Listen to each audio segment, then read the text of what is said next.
जल्दी जागते हैं तो जल्दी सो भी जाते हैं। पहाड़ों की तराई में बसा बिहार का ये गांव भी आम गांव की तरह ही था। हालांकि अब कई गांव भी आधुनिक होने लगे हैं, लेकिन बिहार का ये गांव अभी भी पिछड़ा था। अमावस्या के दूसरे दिन की बात है। गांव के लिए आज की सुबह आम सुबह की तरह ही थी। बुनाई का समय था तो ज्यादातर किसान अपने खेतों पर ही थे। कुछ औरतें भी गीत गाते हुए धरती के सीने में बीज बो रही थी। गीत गाते हुए फसलों की बुआई का नजारा देखना एक अलग तरह का अनुभव आपको देता है, और ये अनुभव आपके जहन में ताउम्र ताजा रहता है, और साथ ही ताउम्र याद रहती है कुछ खौफनाक यादें भी। विवेक को अपने बाबूजी के साथ इस समय खेत पर ही होना था, लेकिन आज खेत पर ना जाकर वो अपने कमरे में सोया हुआ था। उसकी माँ उसे 3-4 बार जगाने गई, लेकिन वो इतनी गहरी नींद में था कि उसने माँ की बातों का कोई जवाब नहीं दिया। अमूमन ऐसा कभी नहीं होता था कि विवेक इतनी देर तक बिस्तर पर रहे। उसकी माँ को लगा कि क्या पता विवेक की तबीयत खराब हो, इसलिए उन्होंने उसके सिर को छुआ। विवेक का सिर लोहे की किसी गर्म छड़ की तरह था।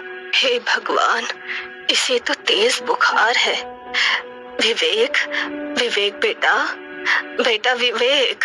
लेकिन विवेक ने अपनी माँ की बात का कोई जवाब नहीं दिया। विवेक की माँ ने उसे फिर से जगाने की कोशिश नहीं की और घर के पीछे अपनी बाड़ी में लगे कुछ पत्तियों को तोड़ने चली गई, ताकि जागने के बाद उन पत्तियों का काढ़ा विवेक को पिला सके। गांवों में अभी भी ज्यादातर लोग अपनी छोटी मोटी बीमारी को अपने घर के बाहर बाड़ी में लगे जड़ी बूटियों के पौधों से ही ठीक कर लेते हैं। विवेक की माँ ने उन पत्तियों को तोड़ा और फिर सिलबट्टे पर उसे पीसने लगी। पीसने के बाद ही उन पत्तियों को काली मिर्च के साथ पानी में उबाला जाता है, फिर रोगी को पीने के लिए दिया जाता है। बहुत ही आजमाया नुस्खा था ये। खटर खटर खटर की आवाज सिलबट्टे से आ रही थी, और सिलबट्टे पर पड़ी वो पत्तियां धीरे धीरे उसकी रगड़ से पीसती चली जा रही थी। तभी विवेक की माँ के कानों में कुछ अजीब सी आवाज सुनाई दी। उन्हें ऐसा लगा कि कोई जानवर गुर्रा रहा है। विवेक की माँ भागी हुई घर के दरवाजे तक ये सोचकर आई कि कहीं कोई जंगली जानवर तो घर में घुस नहीं आया है। गांव में पहले भी कई ऐसी घटनाएं हुई है जिसमें पास के जंगलों से निकलकर कोई भेड़िया या चीता गांव के मवेशियों को उठाकर ले गया है। हालांकि ऐसी घटनाएं रात को ही ज्यादा हुआ करती थी, फिर भी एक अनचाहा डर विवेक की माँ को दरवाजे तक खींच लाया, लेकिन दरवाजा तो बंद था। उन्होंने राहत की सांस ली और फिर सिलवट्टे की ओर बढ़ने लगी। तभी उन्हें फिर से गुर्राने की आवाज आई, और ये आवाज विवेक के कमरे से आ रही थी। फिर से एक अनचाहे भय ने उन्हें घेर लिया, और पल में ही ना जाने कितनी बातें उनके जहन में आ गई, और वो भागती हुई विवेक के कमरे की ओर गई। लेकिन जैसे ही वो विवेक के कमरे में गई, उनकी चीख निकल गई। विवेक की आंखें बिल्कुल चढ़ी हुई थी, उनका रंग सुर्ख लाल था, और विवेक किसी जानवर की तरह गुर्रा रहा था। क्या हुआ बेटा, क्या हुआ?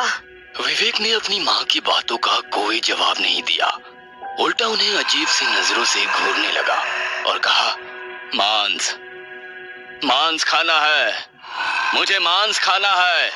विवेक का पूरा परिवार शाकाहारी था। बचपन से लेकर आज तक उसने मांस खाना तो दूर, उसकी तरफ देखा भी नहीं था। इसलिए उसके मुंह से ऐसी बात सुनकर विवेक की माँ को बहुत आश्चर्य हुआ। उसने एक बार फिर से अपने बेटे से पूछा कि क्या हुआ है, लेकिन उसने इस बार अपनी माँ को अजीब नजरों से घूर कर देखा और उसे जोर का धक्का मार दिया। उसकी माँ दूर जा गिरी। विवेक अब भी अपनी वही रट लगाए हुए था, मांस खाना है, मुझे मांस खाना है। अचानक विवेक ने जो किया उसे देखकर विवेक की माँ भागती हुई विवेक के पिता के पास खेत में गई। मांस मांस चिल्लाते हुए विवेक ने अपने जांघ पर अपनी दांतों को गड़ा दिया और जांघ के मांस को अपनी दांतों से खींचने लगा। कुछ देर बाद उसके जांघ का एक बड़ा सा टुकड़ा उसके मुंह में था और वो उसे चबा रहा था। विवेक के पिता ने जब ये बात सुनी तो वे भागते हुए अपने घर की ओर आए, और जब वो घर पहुंचे तो वहां पर एक अजीब सी मनहूसियत का उन्हें आभास हुआ। उनकी दिल की धड़कनें इतनी जोर जोर से धड़कने लगी कि ऐसा लगा कहीं दिल ही बाहर ना आ जाए। विवेक अपने कमरे में मरा पड़ा था। उसके शरीर पर कई सारी चींटियां रेंग रही थी। विवेक की जांघ से अब भी खून बह रहा था, और उसके जांघ का वो हिस्सा बड़ा ही भयानक लग रहा था जहां का मांस नोचा हुआ था। कहते हैं दुनिया के तमाम बोझों में से सबसे बड़ा बोझ होता है किसी बाप के कंधे पर उसकी बेटे की अर्थी का बोझ। राम नाम सत्य है, राम नाम सत्य है। आवाज के साथ जब विवेक की अर्थी गंगा किनारे जा रही थी तो पूरे गांव के लोगों की आंखें गीली थी।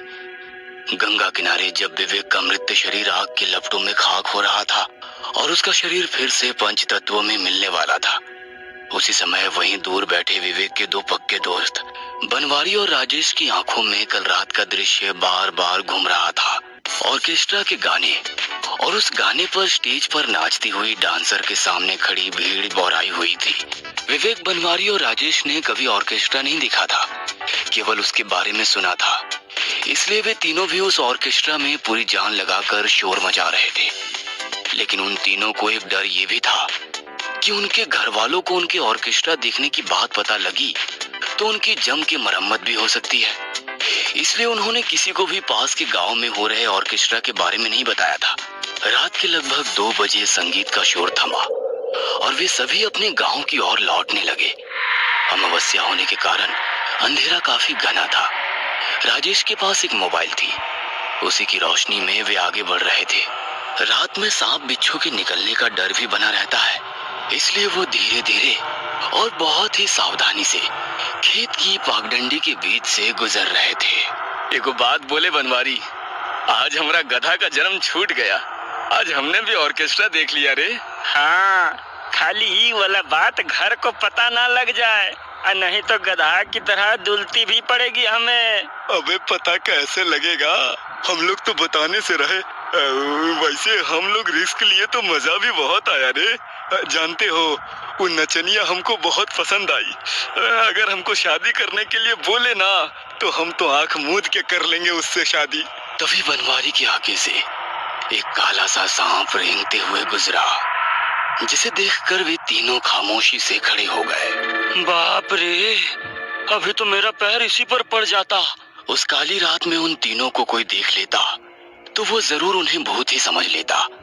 रात के उस सन्नाटे में वो धीरे धीरे अपने घर की ओर बढ़े जा रहे थे। दूर से कुत्तों के भौंकने की और सियार के चिल्लाने की आवाज माहौल को डरावना तो बना रही थी, लेकिन तीनों साथ थे तो हिम्मत थी। तभी विवेक ने उन्हें कहा, भाई जोर से पेशाब लगा है, तुम लोग यहीं रुको, हम मूत कराते हैं। विवेक राजेश के हाथ से मोबाइल लेकर थोड़ा सा दूर हटकर पेशाब करने लगा। बनवारी और राजेश चुपचाप खड़े होकर विवेक के आने का इंतजार कर रहे थे। पेशाब करते वक्त विवेक को दूर झाड़ियों से कुछ आवाज आई। वो आवाज कुछ औरतों की बुदबुदाने की थी। इतनी रात में यहाँ औरतों की आवाज कैसे आ रही है, ये सोचकर विवेक ने मोबाइल की टॉर्च की रोशनी उस तरफ फेंकी जिधर से वो आवाज आ रही थी। मोबाइल की उस हल्की रोशनी में विवेक ने जो देखा, उसे देखकर उसकी चीख हलक में अटक गई। वहां 3-4 औरतें काले कपड़ों में बैठी हुई थी और वे किसी पात्र में कुछ खा रही थी। विवेक ने जब गौर से देखा तो उन औरतों के पास 3 मुर्दा शरीर पड़े हुए थे। उसने उन मुर्दा शरीर की ओर और भी गौर से देखा तो एक शरीर तो उसका ही था, बाकी उसके दोनों दोस्तों के। वो चिल्लाते हुए वहां से भागा। बनवारी और राजेश ने जब उसकी आवाज सुनी और उसे तेजी से अपनी ओर भागते हुए देखा तो वे समझ गए कि जरूर वहां कोई जंगली जानवर है। वे तीनों बदहवास से भागते रहे। रात का सन्नाटा अब सन्नाटा नहीं रहा, वो तो उनके पैरों की आवाज और लुहार की धौंकने की तरह चलती उनकी सांसों की तरह हो गया था। लगभग 1 किलोमीटर भागने के बाद विवेक का पैर उसके पैरों में ही उलझ गया और वो नीचे गिर पड़ा। शायद उसके दोनों दोस्त आगे निकल गए थे। जमीन पर गिरे विवेक की सांसें लड़खड़ा रही थी। तभी उसने देखा कि वे औरतें जो पेड़ के नीचे बैठी हुई उसके मुर्दा शरीर को खा रही थी, वे उसे लगातार घूर रही है। विवेक चिल्लाने की कोशिश कर रहा था, लेकिन उसकी आवाज तो लगता था किसी ने छीन ली है। विवेक असहाय सा उन औरतों को घूर रहा था और अपनी मृत्यु को करीब देख रहा था।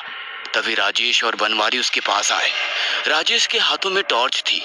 वे दोनों उससे कुछ बोलते उसके पहले ही विवेक पिशाचनी पिशाचनी कहता हुआ बेहोश हो गया। पिशाचनी, ये नाम सुनते ही राजेश और बनवारी थर थर कांपने लगे। उन्होंने अपने दोस्त को वहीं छोड़ा और वहां से भाग गए। विवेक खाक में मिल चुका था। बनवारी और राजेश एक दूसरे की ओर घूर घूर कर देख रहे थे और विवेक की कल रात की उस बात को याद कर रहे थे। 2 बज गए हैं रात के। 4 साढ़े 4 बजे पूरा गांव जागना शुरू कर देगा। हम लोगों को उनके जागने के पहले पहुंचना है। हम कह रहे हैं शॉर्टकट से चलो ना। तुम पगला गया है का? हाँ? तुमको पता नहीं है कि शॉर्टकट वाला रास्ता के बारे में गांव वाले क्या बोलते हैं? अरे तुम भी ना पगला है एकदम। गांव वाले तो पुराना वाला कुआं के बारे में भी बोलते हैं कि उसमें लक्ष्मी चाची की आत्मा रहती है। हाँ? कभी देखा है कोई? अरे कोई देखा होगा तभी तो बोला होगा। तुम ये कहो ना कि तुम्हारा उस रास्ता से जाने से फट रहा है, क्योंकि गांव वाले कहते हैं कि अमावस्या की रात को वहाँ पिशाचनी लोग साधना करने आती हैं और आज अमावस्या ही है। विवेक तो उस रात खेतों में ही मर गया था। पिशाचनी ने उसके शरीर पर कब्जा कर लिया था और वो उसके घर बनवारी और राजेश की तलाश में गई थी। शमशान घाट में बैठे बनवारी और राजेश के दिमाग में एक ही बात घूम रही थी कि वे तीनों ही उस रास्ते से गुजरे हैं। उन तीनों को ही पिशाचनी ने देखा होगा। इसका मतलब मरने की बारी अब उन दोनों की है। उन्होंने ये तय किया कि गांव के बुजुर्गों को कल रात की पूरी बात बताएंगे। क्या पता उनके पास इस बात का कोई हल हो और वे उन्हें मरने से बचा ले। वे दोनों विवेक के पिता के साथ बैठे गांव के और लोगों के पास गए और कल रात घटी सारी घटना के बारे में उन्हें विस्तार से बताने लगे। जब वो कल रात की कहानी उन्हें बता रहे थे तभी शमशान घाट में 2 और लाशें आई। बनवारी और राजेश के पिता उन लाशों के साथ रोते बिलखते चले आ रहे थे। राम नाम सत्य है, राम नाम सत्य है की आवाज चारों ओर गूंज